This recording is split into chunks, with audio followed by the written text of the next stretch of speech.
नायला बिल्कुल पागल हो गई है। मुझे यकीन नहीं आ रहा, ऊपर से कहती है कीड़ा वगैरह था। नायला पहले ऐसी नहीं थी। तुम्हारे आने के बाद जैसे तवाज़ुन ही बिगड़ गया है। तुमसे जलती है बस। जी बिल्कुल, अंदाजा है मुझे भी इस बात का नूरापा, लेकिन मैं क्या करूं। जिस दिन से मिली हूं तब से उसकी हर बदतमीजी, तंज, हद से बढ़ती हुई बातें सब बर्दाश्त किए मैंने, लेकिन अब देखें, मजीद खामोश नहीं रह सकती मैं। तुम ठीक कह रही हो,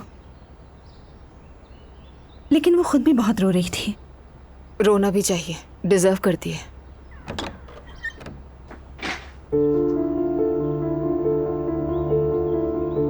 अंदर आ सकती हूँ दुआ?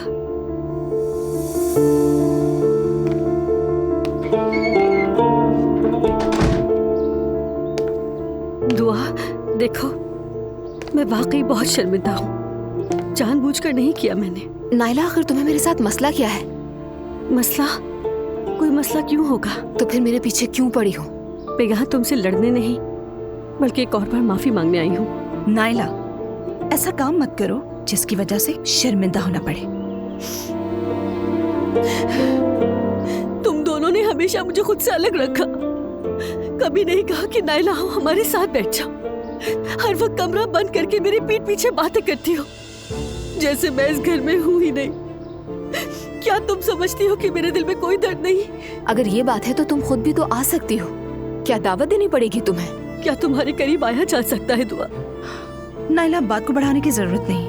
मैं तो हमेशा बड़ा चढ़ाकर ही बात करती हूँ ना।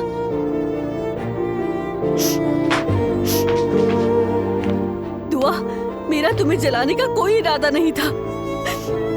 तुम्हारी जान बचाई है मैंने, तुम्हें अंदाजा नहीं।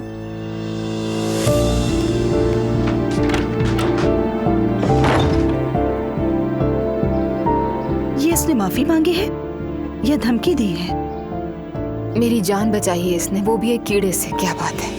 मैं क्या बोलूं दुआ, मुझे तो कुछ समझ नहीं आया। इसके लिए अफसोस होता है मुझे।